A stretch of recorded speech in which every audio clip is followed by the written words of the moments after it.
তারেক রহমান দেশে ফিরলে কি অন্যান্য রাজনৈতিক দলের উপর একটা চাপ তৈরি হবে কিনা, ওনার প্রেসেন্সটা একটা বড় ফ্যাক্টর হবে কিনা রাজনীতিতে? তাহলে কি আপনি আসলে তাকে দেশে ফিরিয়ে আনবেন অন্যান্যদের উপর চাপ দেওয়ার জন্য?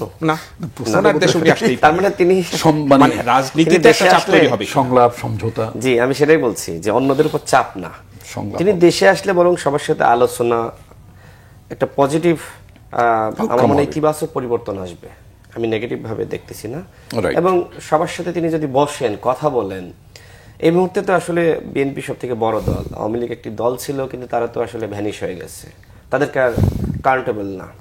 এবং জাতীয় পার্টি বলেন, 14 দল বলেন, তারাও গোনার বাইরে, তারাও শেষ হয়ে গেছে, ফ্যাসিবাদ এবং তার দোসররা। এই মুহূর্তে তাহলে সব থেকে বড় দল মানে বিএনপি, এরপরে জামাত ইসলাম, যেটি মানুষ মনে করে। এরপরে আমরা তরুণরা যারা আছি, আমরা তো একটা সংগ্রামের মধ্য দিয়ে বড় হচ্ছি। তো সেই জায়গায় আমার মনে হয় তিনি দেশে থাকলে সবার সাথে আলাপ আলোচনা এবং সবাইকে নিয়ে একসাথে নির্বাচন, একটি আনন্দমুখর পরিবেশে, সেই ক্ষেত্রে তিনি একটি ভালো ভূমিকা রাখতে পারবেন। এক্ষেত্রে চাপের বিষয় না। দেখেন যে আমাদের পক্ষ থেকে কিন্তু যতই বক্তব্য দেওয়া হোক, তারা কিন্তু ঠিকই যখন লন্ডনে গিয়েছেন, সাবেক প্রধানমন্ত্রী বেগম খালেদা জিয়া তার সাথে সাক্ষাৎ করেছেন, জনাব তারেক রহমানের সাথে সাক্ষাৎ করেছেন। তার মানে জনাব তারেক রহমান এবং বেগম খালেদা জিয়ার প্রতি অনেকের আস্থা আছে। এই মুহূর্তে তো সব থেকে সমালোচনা বেশি জামাতি করছে, তারপরেও দেখেন আলাপ আলোচনার জায়গাটা কিন্তু রয়েছে। তো দেশে থাকলে এর পরিধি আরো বাড়বে।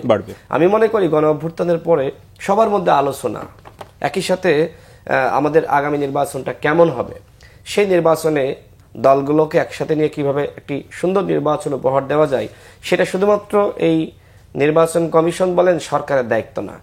এই দায়িত্ব বড় দল হিসেবে বিএনপির উপরে অনেকটা যায়।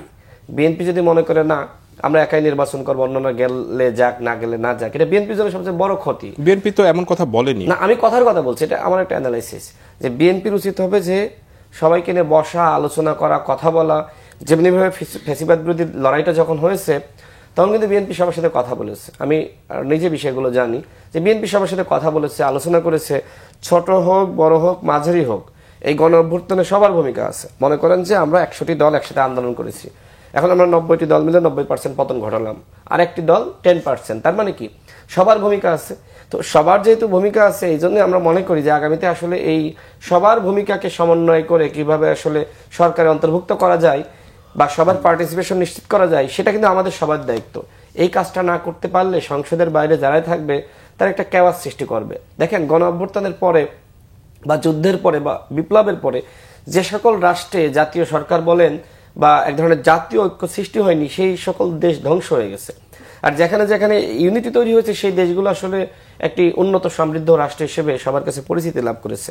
বাংলাদেশের 54 বছরের ইতিহাস কিন্তু এই যুদ্ধ, আন্দোলন, সংগ্রাম, বিপ্লব, অভ্যুত্থান এর মধ্য দিয়ে গিয়েছি।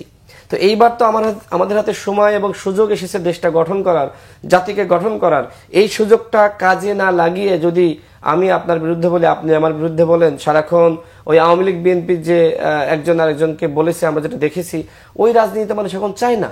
এখন মানুষ চায় খুব পজিটিভ রাজনীতি। ভাই যেটা বললো যে একজন এমপি হবে, এমপি হওয়ার সাথে সাথে তার 10তলা বাড়ি, এমপি হওয়ার সাথে সাথে থাকতো গ্রামে, সে গুলশানে ফ্ল্যাট কেনে, মানে এমপি হওয়ার সাথে সাথে তার পিছনে বিশাল বহর, তাকে প্রোটেকশন দিতে হয়। এমপি হওয়ার সাথে সাথে তার মানে ওই আপনার 5 স্টার হোটেলে আড্ডা দিতে হয়, গ্রামের 4 দোকান সে আর বোঝে না। তো এইটা তো মানুষ চায় না। ঠিক এখন মানুষ চায় খুব স্বাভাবিক একটা নেতা। এখন আর ওই মানে অস্বাভাবিক নেতা কিন্তু মানুষ পছন্দ করে না, চায় না। এই কারণে আমার মনে হয় যে আমাদের ভিতরে পরিবর্তনটা দরকার। আপনি যেটি ভাইকে প্রশ্ন করলেন যে বিএনপির তৃণমূল, এটা কিন্তু কন্ট্রোল করা দরকার। সিনিয়র নেতৃবৃন্দের যে ধরনের বক্তব্য, আচরণ, যে ধরনের চিন্তা, এটা কিন্তু তৃণমূল অনেকটা আসলে এটা মানে এক প্রকার মানে এলোমেলো করে ফেলতেছে। আপনি নিশ্চয়ই সামাজিক যোগাযোগ মাধ্যম দেখেন, নিউজগুলো দেখেন। তো এইগুলো আসলে কন্ট্রোলের মধ্যে আনা দরকার, কারণ এদেশে মানুষ পরিবর্তন চায়। একই সাথে শুধু বিএনপি না, সেটা আমাদের ক্ষেত্রে বলেন, গণ অধিকার পরিষদ, এনসিপি বলেন, জামাত বলেন, সবার তৃণমূলে কিছুটা আসলে এক ধরনের আমার মনে হয় যে তাদের ভিতরে এক ধরনের দুশ্চিন্তা। আপনি যেটা বলছিলেন যে সাধারণ মানুষ একজন স্বাভাবিক বা সাধারণ নেতাকেই এমপি হিসেবে দেখতে চায়,